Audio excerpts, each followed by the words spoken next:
آیا زن شار هفتگ ساسانی شار کردنشینی بیا؟ آیا زنی شار هفتگ ساسانی هم شار نهاوند امرو است؟ نهاوند نامی فره داشتگه هچی نوهاوند یا لاودیسا. برای دوانه که خواهن ناوند ایشان نام شار نهاوند نوهاوند بیا. را چه قصیه کن؟ رایه که ایشان نهاوند جیگه که کشتی نو دنام وساس و جیگیر بیا و نهاوند جیگه که نو ارخصه گسیو. برای توی جنوا که هنه زو بینم ایشان نام قدیم نهاوند لاودیسا بیا و دست سلوکیه درست بیا. دلیل وان ارائه قصیانه یسته که معبد سلوکی یا معبد لاودیسا خانه و شار نهاوند. ولی اینگه چنگل چیش را دام بیشم که نیشانده اشار چند هزار ساله کردزوان بینم. کوچک نیسه نیشانده یکم کسی که ده اشار چند هزار ساله بینم خاصیل کردزوان.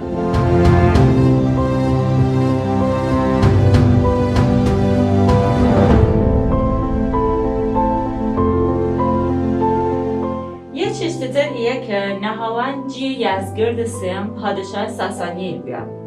و در دوران ساسانیل ایلیل فرید نهاوند نامیان پهله ماه نهاوند یا ماد نهاوند بیا و او مردم دو دوره و زوان کردی و زاراویل جورباجور قصیه کردن.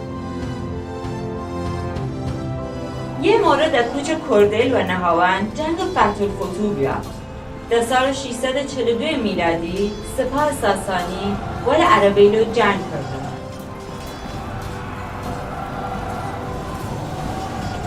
ای جنگ در نزدیکی تپه در نزدیک نهاوند رسید. عربیل جنگ برد نام جنگ نام فتح الفتوح و اینگه بود که اسلام هات نام و منطقه. ورجه که ای جنگ درست بود کردیل فرید دیاربکر کردستان ترکیه هاتن را خانقین. بعد از ویش هاتن را ایلام و حد ایلام وسان. وقتی یزگرد سیم داشت آیمیلی خوی جموده کرد سپاه خوی درسته کرد کردیل فرید ایلامو که دور جیگیر بین چگونه نام سپاه یزگرد سیم. بعد از یکی ای جنگ تمام بود او کردیلی که در ایلام هاتون حد دورور نهاوند جیان خوان خسنوره. ایل خزر نهاوند درست بود. ناراس ایل خزر کردیلی بود که دلی او تپه که جنگ دناوی وسایم. نام ای تپه و احترام پیروز نانم فیروز یا هاو فیروزان امروه. یک کوچ کردن فره مهم کردیل و اون منطقه کوچ کردن آره حسنوی است.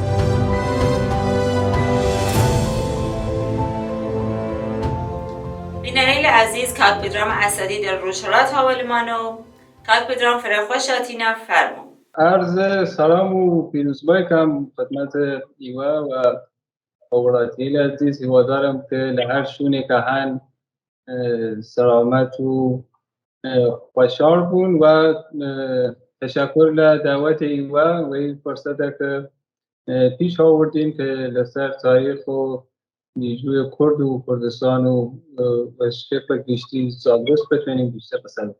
سپاس رایوش هوجه که زنی برنامه ایمه در مورد میجون نهاوندم خوشحال دویم اگر حاصل توی جونیل تمویل ایمو بینریل و اشتراک کنیم. نهاوند و سر یک لسر میجو گرینگی برای دیریج دیدی و اگر بتوان که لپنرت و رچلک و پیدایش نهاوند قصر بکنیم یکم جار باید باییم سراغ بس باستان ناسی و او کندکاویل باستان ناسی که در نهاوند انجام گیری است. دوراترین ناحیه تاریخی که تونیم آماجه بگیریم رسیم سر دستالات ساسانیگان و او امپراتوری گوره ساسانیان و اوکار خانته برای جغرافیایی دستالات خودن و چند بخش گورا تقسیم و دابش کردیم که منطقه غربی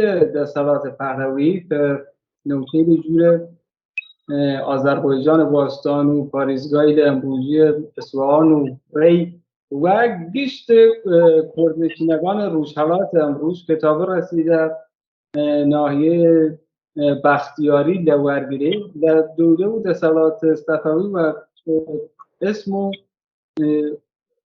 کلمه پهله یا پهلویان شناسه بینه و دویم بشیم بازمانده او منطقه تاریخی که آذربایجان و هویت آذری و خوی و غیر حاکم ترکگان و دستا او استعارت پهلوی سردم ساسانیگان پیشید مناطق کردنشین امروزی که ناوند و خاطر ناوندایتی هم جغرافیایی هم سیاسی و سردم پهلویان داشته یکی و 4-5 شهر گوره سرزمین پهلو حساب چیدن که ولو اسناد دوره ساسانی و اسم ماد نهاوند یا مای نهاوند که رچلک مادی و شهر نشانده آماجه و نهاوند و نو اسناد ساسانیکان کردنه.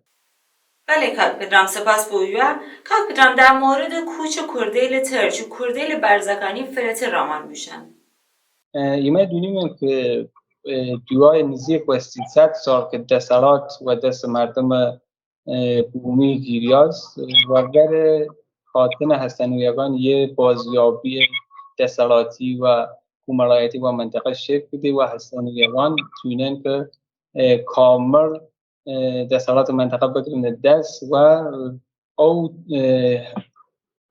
تمرکز قدرت عربیه و منطقه کم بکن کردان برزکانی و منطقه بیستون دیج سرماج و حالت تایبت به عنوان نواندیاتی مرکز دسالاتیان انتخاب کن که و دور شهر هرسین امروزی تقریبا میشه منطقه و کردیل آل حسنویه یک و بنکیل اصلی قدرتیان شهر ناوند بیه چون هر جوره که و اسناد برگیل تاریخیاتیه 4-5 شهر اساسی و سرکی رای دسالات حسنویه وجود داشته که دینور، شاپورخاک، موجب، اسدآباد و نهاوند 5 شهر اصلی حکومت حسنویه بودن که وی ریشه جونیم دواره نهاوند او تمرکز قدرت ارای خوی حفظ که و اگر او کشتاره که لسردم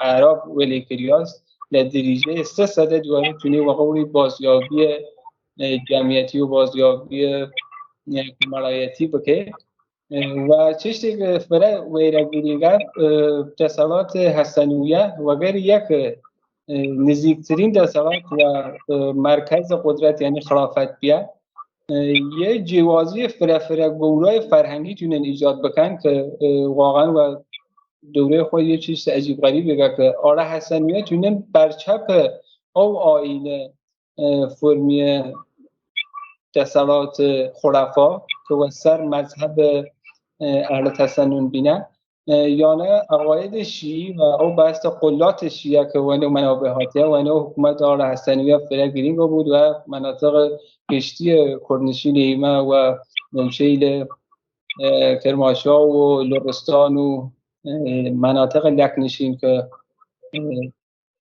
ناوندش تونیم با صورت مرز بین این دو نوچیل لکلبریه و حسوباریم یک لو بنکیل او بحث قلات شیعه بیه و اور دیاری بود که ایما و نو اسناد یارسانیش تونیم که اول سردم حکومت آل حسنویه او آیین فکر فلسفی یارسانه که و دریجه چندین منطقه خوامان حیات سیاسی داشته و دوره حسنویه دوره قدرت گیری و خود نوچه ناوندیش و صورت کردی یک لزاروان کردی او دستارات بینه ولی خوب ایمان نمیتونیم و شکل کلی دیاری بکنیم که کردیلی که لعو سردمه و منطقه ناوند یا بشیل کردستان بینه آیا دقیقا کردیلی که امروز و سر و نوچیل ساکن هستن یا نه چون اسم بعضی که از قبایل و ایالات کرد و نو اسناد او سردم هاته که تغییرات داریم و این حالت من رای و باورم بیسته که ناوند و رچلک منطقه کردی بیا یک بتونیم بسرمینیم که لسر چه زاراویک یا سر چه حضوری او موقع ساکت بودن و راستی کار تاریخی سنگینی که فکر نیکم کسی بتونی ثابتی بگه، چون بحث زوانی بحث سیاره که و ایمه بدا خو اسناد مکتوب زوانی من به جز اسناد یارسانی لگی بابت فرکم. سپاس دانکیم کاک بدرام را بشتاریتان در برنامه زاگرس کردزوان فرید اطلاعاتتان استفاده کردیم. امیدوارم در برنامه لتریش حوال مانو مشارکت بکنیم. سپاس لایوا و وقتی که برای برنامه نین ایوا دارم که بردوام بین و بتونیم که در سر تاریخ کرد و کردستان آگاهداری بیشتری برای حوالات و بینریل عزیز شبکه آخ تیوی داشتیم. سپاس برنامه ریلی عزیز را بردوامی من ویدیو ایلمان بپرجینین و بلاوی بکن.